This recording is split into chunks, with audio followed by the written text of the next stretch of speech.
Yeah. That takes us to Album Club. Our album of the week is Beautiful Thugger Girls by Young Thug, and Ned is going to tell us a little bit about it right now. Beautiful Thugger Girls is the 5th commercials mixtape by American rapper Young Thug. It was released on June 16, 2017 by 300 Entertainment and Atlantic Records. The mixtape features guest appearances from Millie Go Lightly, Gunna, Future, Quavo, Snoop Dogg, Lil Durk, and Jaquez? I don't know. Production on the mixtape was handled by Billboard hitmakers Charlie Handsome, London, Rex Kudo, and Wheezy. No, I think that is actually how you say it. Jaquez. I think that it was the way he said it. I loved it. Among others. Described by Young Thug as a single singing album, Beautiful Thugger Girls features crossovers with multiple musical genres such as R&B, dancehall, and country. The album received widespread acclaim from music critics, debuted at number 8 on the U.S. Billboard 200 and at number 4 on the U.S. top R&B and hip-hop albums. Widespread acclaim is crazy. I don't know why, but... I agree with you on that. Let's just jump right into this, bro. The first song started playing on this, and I was like, he's doing a bit. This whole album's a bit, right? This whole album is a bit. But I don't think bro is self-aware enough to realize everything he's saying is so fucking stupid but funny. Like, I don't really like... I think the only Young Thug song I like is, like, Check or whatever. I can only take them in small doses, you know? Listening to this fucking album, though, is so fun. He says the stupidest shit, but somehow it's, like, entertaining. I don't know why. And then his ad-libs on this whole thing are so fucking hilarious, bro. He'll talk about, like, eating pussy and go, like, as an ad-lib, and then he does that, like, 4 times on different songs. I don't know, dude. There were, like, the first song, though, that he actually started being kind of semi-serious on was, what was it, like, let's see, Daddy's Birthday, and then Do You Love Me gets kind of serious, yeah. Yeah, the ones that I have highlighted is, like, She Wanna Party, Get High, featuring Snoop Dogg and Lil Durk. Those are the only 2 that I think I would listen to, maybe, outside of an album. Honestly, none of these songs on this album I'm going to be, like, listening to ever again, unless it comes back up on the wheel for some reason. I don't know. I don't get the Young Thug appeal. I don't know how Andrew can go from giving us, like, a Boldy James album to this fucking slop. I don't know. I'm sorry. Maybe I'm in the minority here, but I can't stand you fucking Young Thug, dude. Well, this is in my top 10 albums of all time. This is in your top 10 albums of all time? This is in my top 10 albums of all time. I'm gonna just let you go because this album is not. This is not a good album compared to like. I only didn't select Get High. Every other song was already liked on my thing. Get High is my least favorite song. Every other song I knew every word of it. This album's kind of entertaining. This is one of my favorite albums of all time. It is a legendary album. I still hear people quoting lines from this on their albums. Like, I still hear Lil Yachty referencing this album. I love this album. Yeah, one of my favorite albums of all time. I love the production. I love the features. I love Thug. I love the stupid bars. I'm gonna watch you jog all day, babysit your dog all day. Like, my family don't matter. It's so hard to me. Bro said, twat on my face every day. Yep. Revolutionary. I've been rolling around, riding, smoking backwoods and out back. I was getting protected by my savages, yellow school buses, that's a Xanax. I don't get the appeal, I'll be honest. Yeah, I posted Family Don't Matter in my story today and had 4 people respond that it may be one of the greatest songs of the 2010s. Makes Waves was like, maybe one of the greatest songs ever made, and I agree. I love... Me and Andrew listen to this album like every single fucking day. No, On Fire... Shot That Boy So Many Times He Caught On Fire is so great. I will love say that. There is good lines. It's just his delivery. A relationship with all my bitches. I love relationship. You said you're gonna fuck me to death when you see me. You said that. But I bumped the shit out of that album as a bachelor, as a young Bachelor in my early 20s, and then listening to it this time, I was reminded how much I added all of these songs to like all of my daily playlists again. I love this album.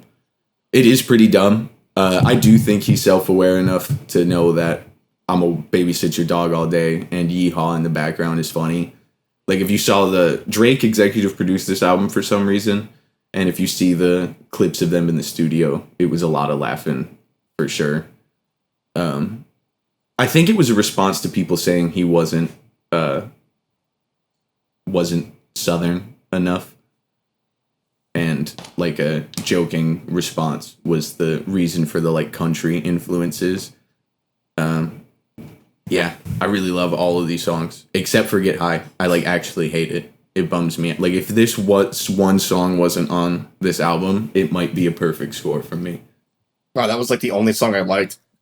Yeah, same. Yeah, that one was corny to me. That one wasn't on purpose corny to me. That was like accidentally Unk was there corny to me. Yeah, it was a bit corny, but like that intro with Snoop Dogg, I'm like, this isn't funny corny. This is him being like, what up, nephew? Yeah, I'll shut up. I'm only gonna say good things. fair enough. Yeah, it's pretty bad. Yeah, I think we hit the Polo G realm of bad. I skipped actually most of the songs on this album. I couldn't get through them. I'm like, this is like hurts my soul bad. Other than the Snoop Dogg one, when Snoop Dogg came in, I was like, all right, yeah. But man, I think I pretty much about halfway through almost every song, I was like, I got it. I'm moving on. It just is uncomfortable. I don't know what he was talking about. Like, I just couldn't grasp it. But the weird mix of like what he's doing over the guitar, it's just weird. It's just so uncomfortable. I get why people like it. I don't think I've hit that realm. Like, I can't understand why people do like it. But man, this is not me. Holy moly.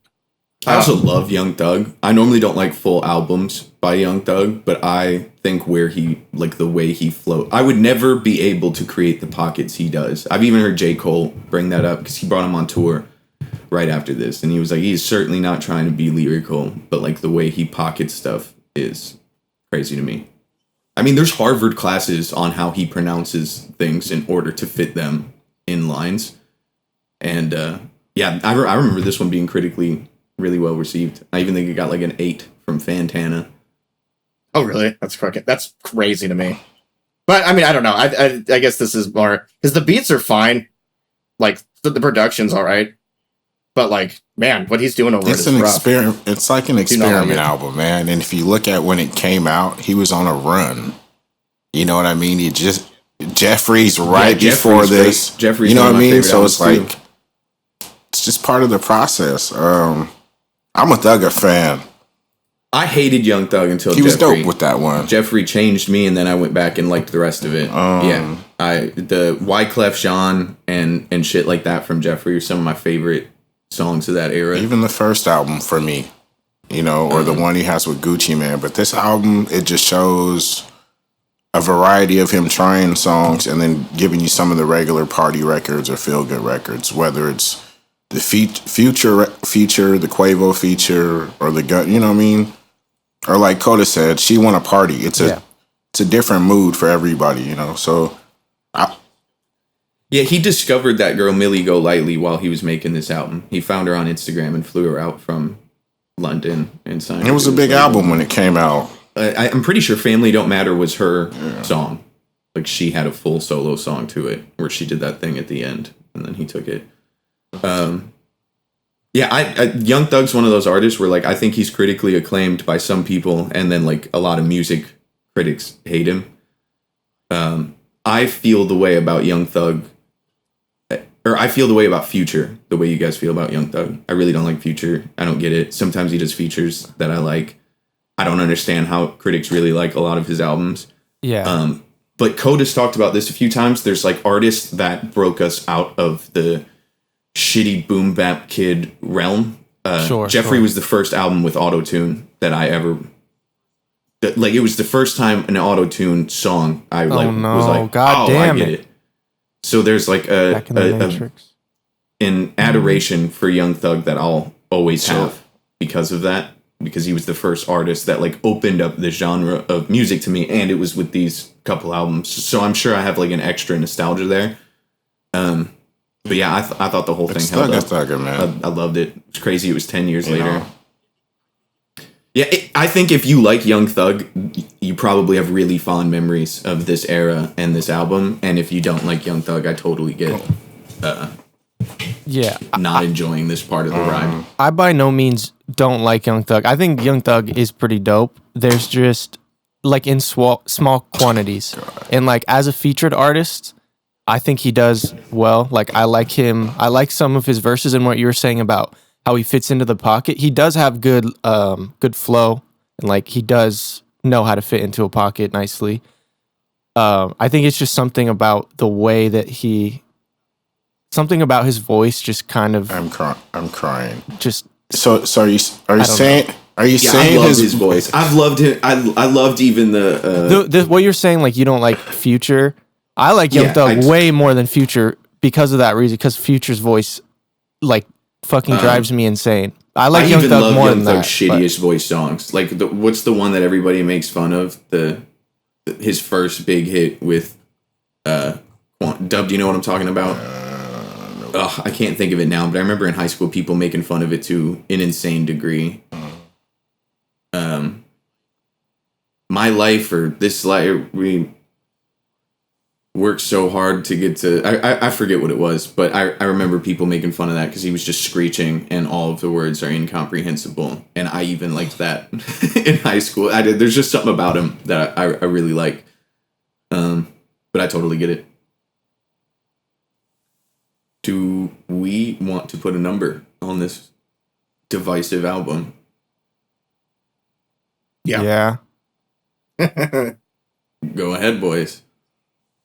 This may be the biggest discrepancy we've ever had. I think so. I think it's gonna be. Yeah, it's kind of split down the middle with me and Ned, and then you and Dub. I'm gonna give it a fucking. What did I give Polo G? Like a 4. No, it was like I think it was like a 4. So I'm gonna give this guy a 5. What? I'm gonna give this one a 5. It was not. Yeah, no, not for me. Bad. Maybe skip almost every. It was rough. I'm gonna give it 7 out of 13 Coda B's. It just, I would never listen to this. And I don't think it's bad. I'm not like, if you like this, that's totally fine. I don't think it's bad. It's just not something that I would ever listen to. That's my personal opinion. It's your acquired taste. Yeah. Well, I didn't acquire it. Young Thug is growing on me the more I listen to him. Dub? It's feeling really sick and disgusted in here right now. You feeling like sucking dick? Pause. What's your number, Dub? I give it 8 Coda B's. Okay. 8 Coda B's. Okay, well that's not. I'm gonna give it a 12. Jesus. Okay. Really? God damn. It's in my top 10 albums of all time, That's man. crazy. I love this album. I knew almost every word of this album. I rediscovered how much I loved this album here. Was so excited. I'm gonna try and listen to it again then. Today. I gotta try it again at some point. You should, man. You really should. This is one of my favorite albums of all time. But man, it was. I think Jeffrey's a better album. It came out the year before. I 100% think it's a way more accessible album. A lot more like actual Young Thug stuff that he still does. Yeah. And an introduction to a good intro, more so than his mixtapes. I think Jeffrey's a great one. The one where he's like on a dress on the cover, the super controversial thing. I even think the title of this one is a joke. I mean, Easy Breezy Beautiful Thugger Girls was the original title, and then he had to get rid of the Easy Breezy and the promo for this album they were gonna got people's attention. You know what I mean? It was just a different time. Yeah, it was hilarious. Now, I mean, look at it. Next year it'll make it 10 years of the album being out. You know what I mean? Like, are we listening to the last album he dropped? Probably not. It don't hit the same. Me and Dub going to the Beautiful Thugger Girls 10th anniversary tour. The acoustic tour. It's just Young Thug and John Mayer. Okay. All right. Thank you guys for Album Club. Shout out to Andrew.